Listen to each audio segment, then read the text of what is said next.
Hello, this is Alan. Welcome to my channel. I'm going to do the How Do You Tag.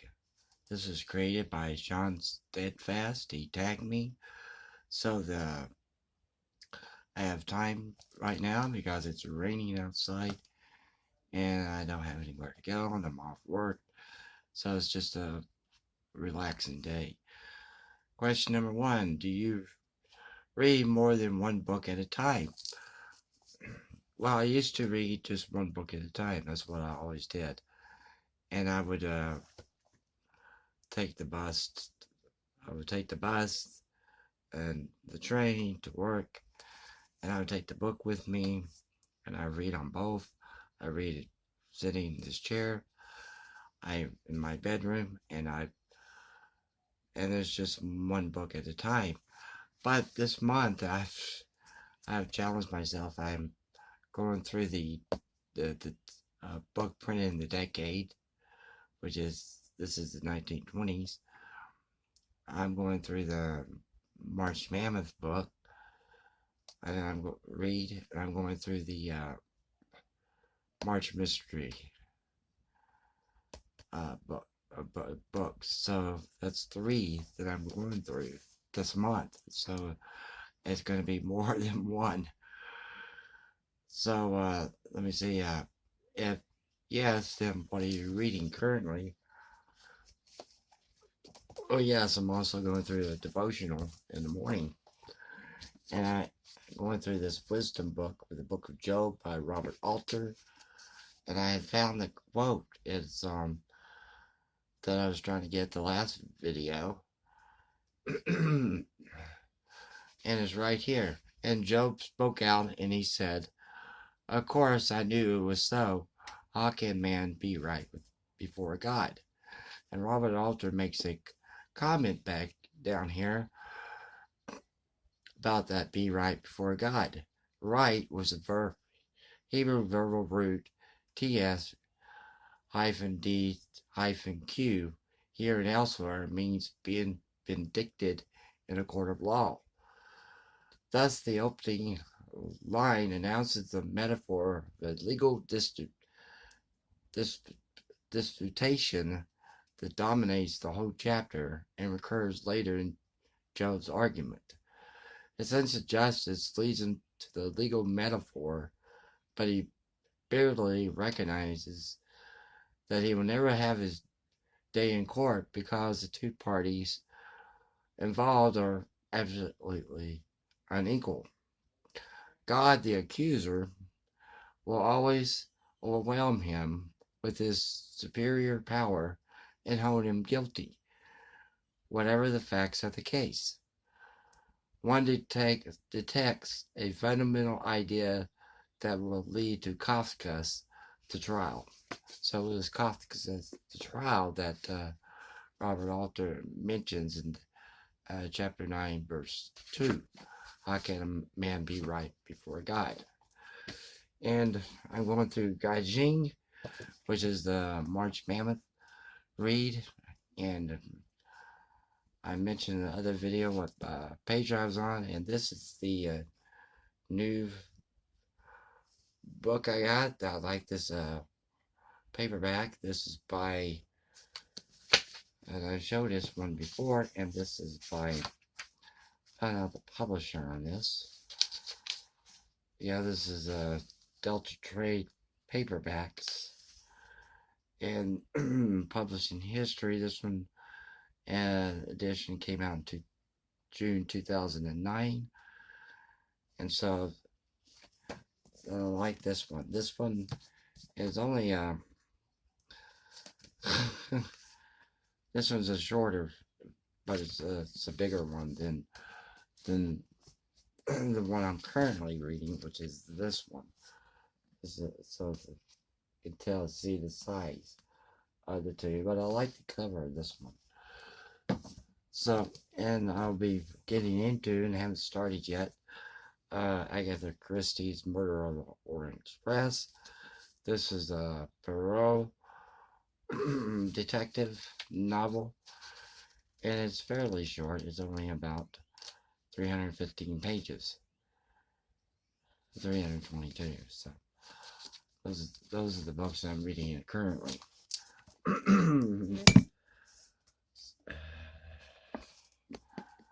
Tripod just collapsed there. Let's see if I can fix that. There we go. Tripod just collapsed on me. Sorry about that. And let's go on. Okay, do you read one book at a time? Okay, the time of day, and another at another time. Well, in the morning, when I meet my breakfast, after I get up, get coffee, kind of wake up for the day, and get breakfast, and I eat. In my bedroom, I usually do devotionals first. And I go through this.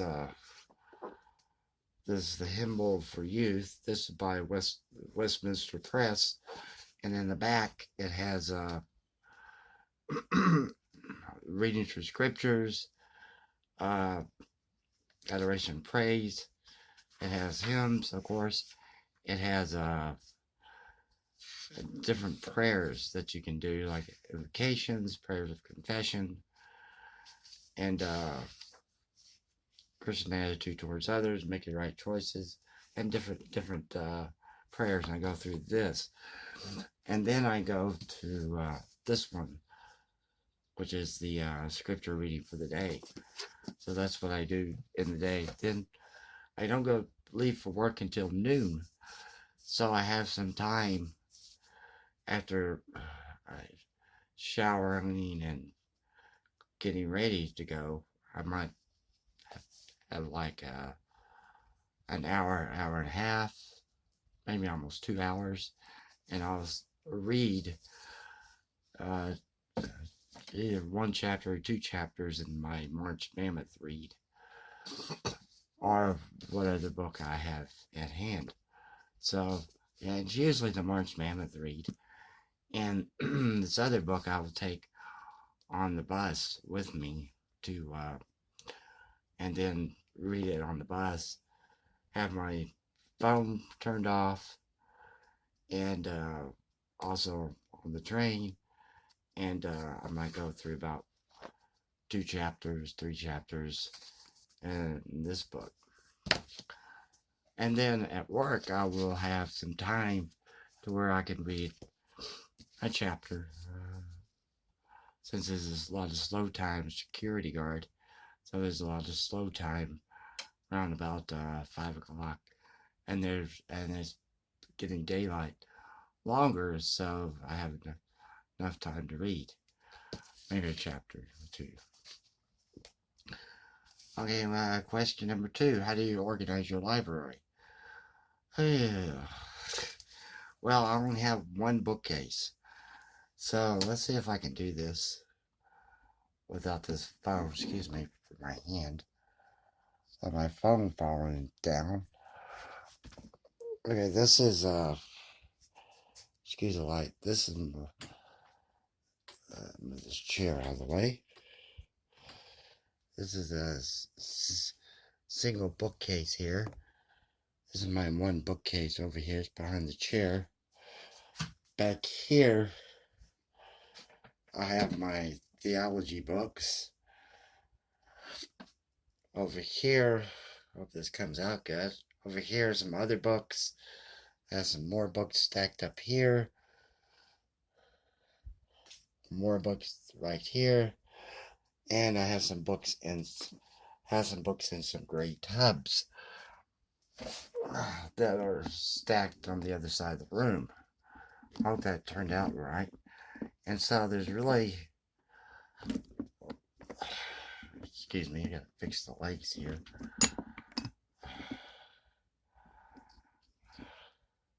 There we go.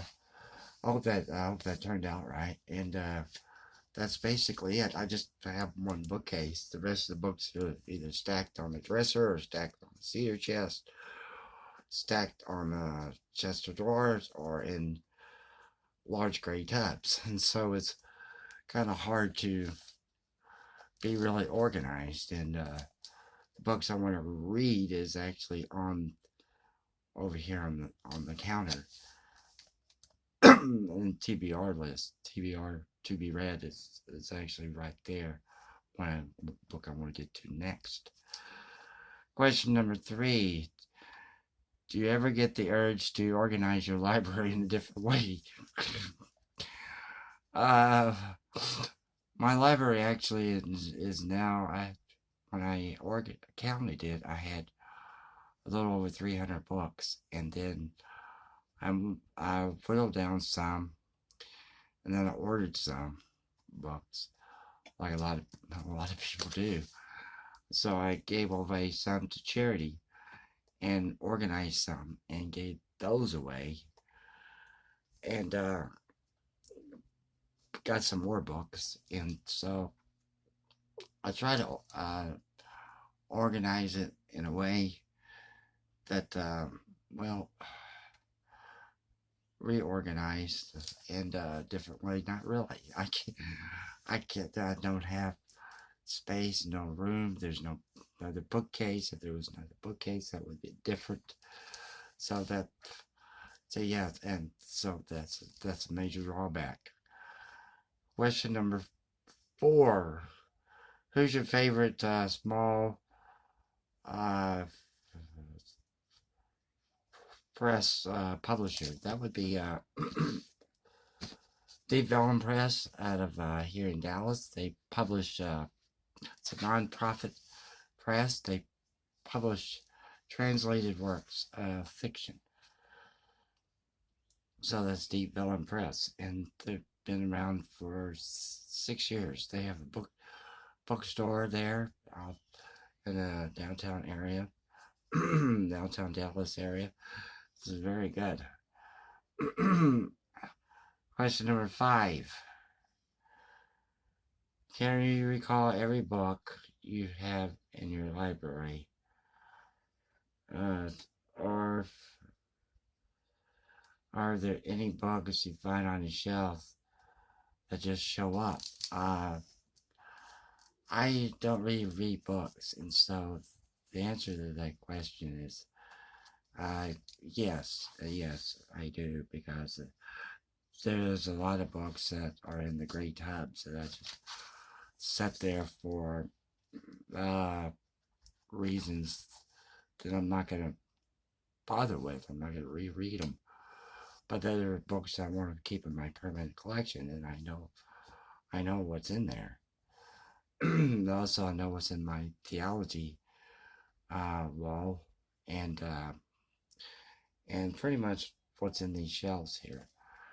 I might add some new books, so that's what might get me saying that it just shows up because they're new, and I had forgot about them, just put them up there. Question number 6, do you collect bookmarks? And the answer to that question is yes, I do. I find some in bookmarks in other books that I buy.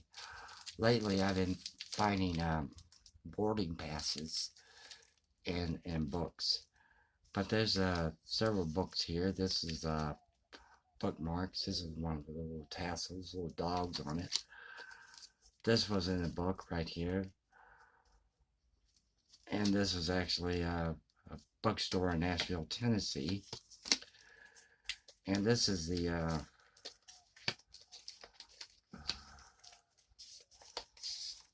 Deep Vellum bookmarks. So they have these Deep Vellum books on there.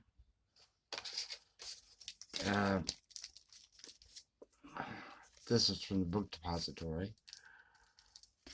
Nicer than the sending one. This is from an author, Tessa Grattan. She published several books. I got this one when I went to a convention. It was a Romantic Times convention, but there were 300 authors who showed up at the convention one Saturday, and there was autographing books from all genres. And she was there, and I got this book from her. It's another one from Jennifer Armentrout. She was also there at the convention, and this is her bookmark. Uh, this is a nice one. I don't know where I got this one from. This is a real nice bookmark. I got this one's from a quote from St. Francis. This was also found in the book. There's another author, Anchi Min.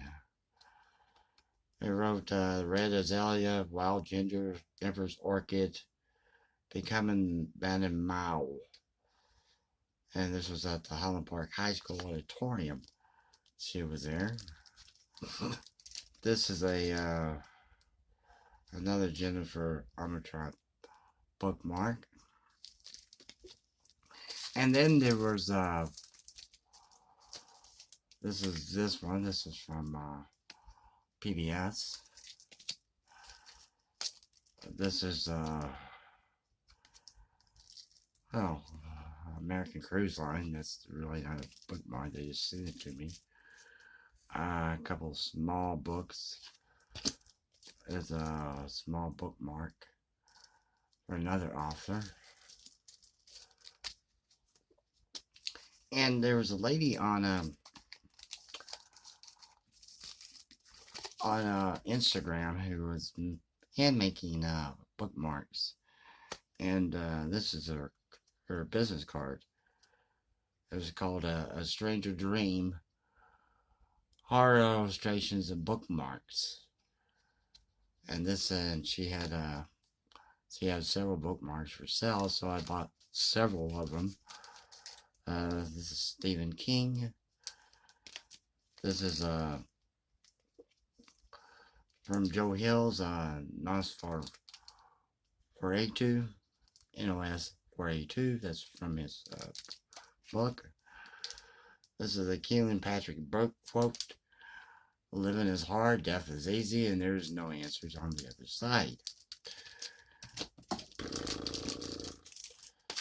This is a It bookmark of Stephen King. This is a Jaws bookmark.